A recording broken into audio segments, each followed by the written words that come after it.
In the heart of a forgotten age, where mountains scrape the stormy heavens, lies a valley cloaked in eternal twilight. Here, the very air hums with a malevolent energy, a prelude to a storm not of water, but of darkness. Lightning splits the sky, and in its fleeting, brilliant flashes, we see the remnants of forgotten battles. Broken helmets, their crests, long since eroded, lie scattered amongst the skulls of warriors who made their final stand in this desolate land. The ground is a graveyard, a testament to a violence that has seeped into the soil itself. High above the valley floor, an abandoned fortress clings to the mountainside like a dying beast. Its stone walls, once proud and impenetrable, are now crumbling, scarred by time and conflict. Torn banners, their colors bleached by centuries of neglect. Whip and snap in the violent winds, their frayed edges whispering tales of a fallen kingdom. The wind howls through empty ramparts and deserted halls, a mournful dirge for the long-dead guardians of this place. This isn't just a ruin, it's a monument to defeat, a warning left unheeded. What power could lay such a mighty stronghold to waste? The answer lies not above, but deep, deep below. Beneath the blighted earth, a world away from the raging storm, exists a cavern of impossible scale. It is a subterranean cathedral of shadow, where darkness is not merely the absence of light, but a tangible, Labine entity. Massive, twisted stalactites hang like the teeth of a dead god, and from the abyss below, a chilling vapor rises.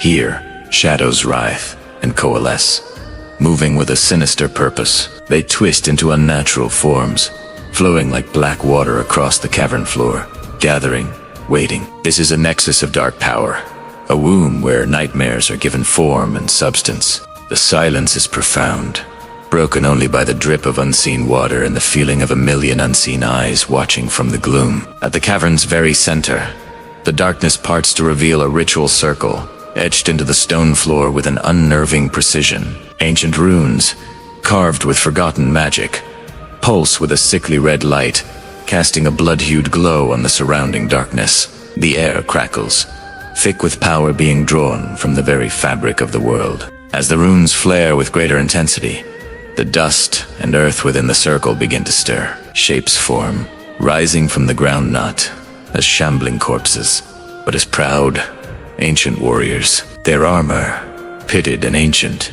reforges itself around skeletal frames, and the dust of ages becomes solid flesh once more. They rise in silent unison, their empty eye sockets now burning with a cold, malevolent purpose, reborn into a world that had long forgotten them. This unholy resurrection is but the beginning. From the deepest pits of the Shadow Realm, an army is forged. These are not men, not anymore, clad in black armor that seems to drink the light.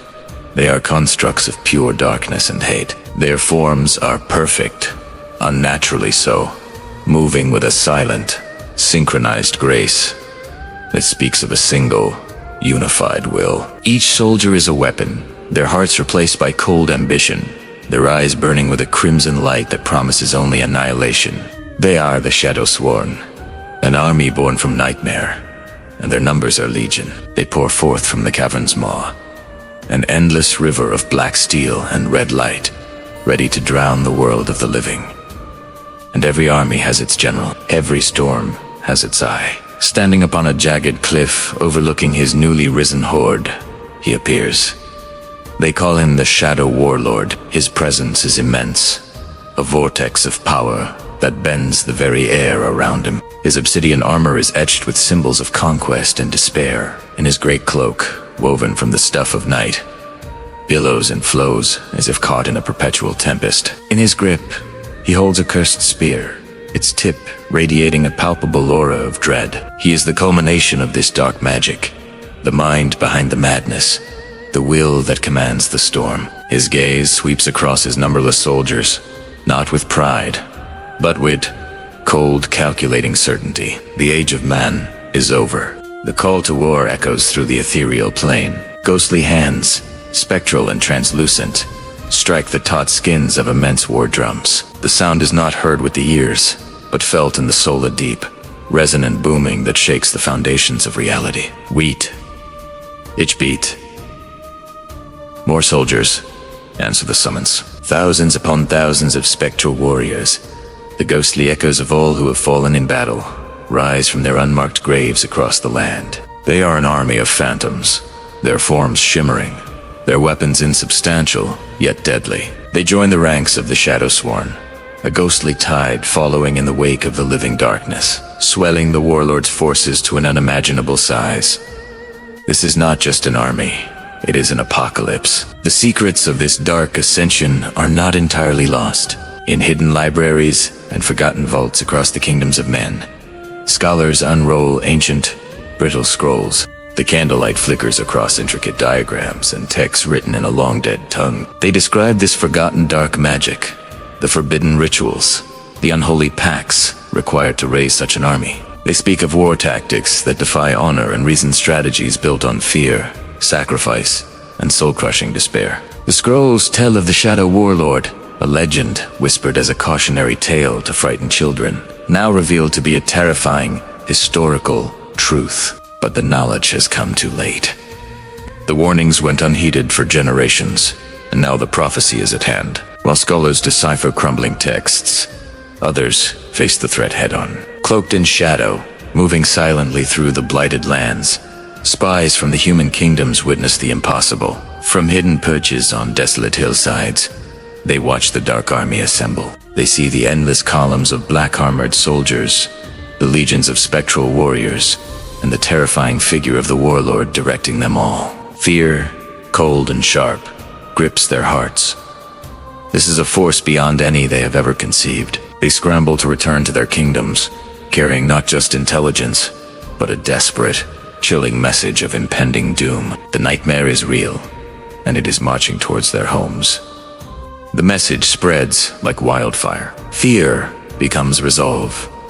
Panic turns to preparation. Across the continent, the 6 great kingdoms of humanity stir from their fragile peace. This is no mere border skirmish.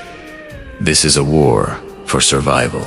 The land itself seems to hold its breath. Massive establishing shots show the sheer scale of the mobilization. In sprawling city forges, the clang of hammer on anvil rings day and night as smiths forge thousands of swords, spearheads, and suits of armor.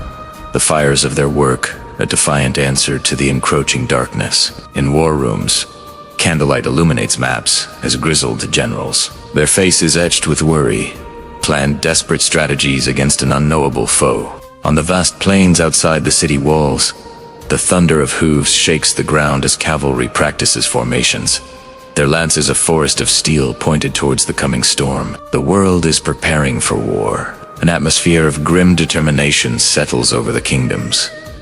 It is dark, intense, apocalyptic. A black mist, the vanguard of the warlord's power, begins to creep across the land, swirling through forests and fields, a harbinger of the end. The final war has begun.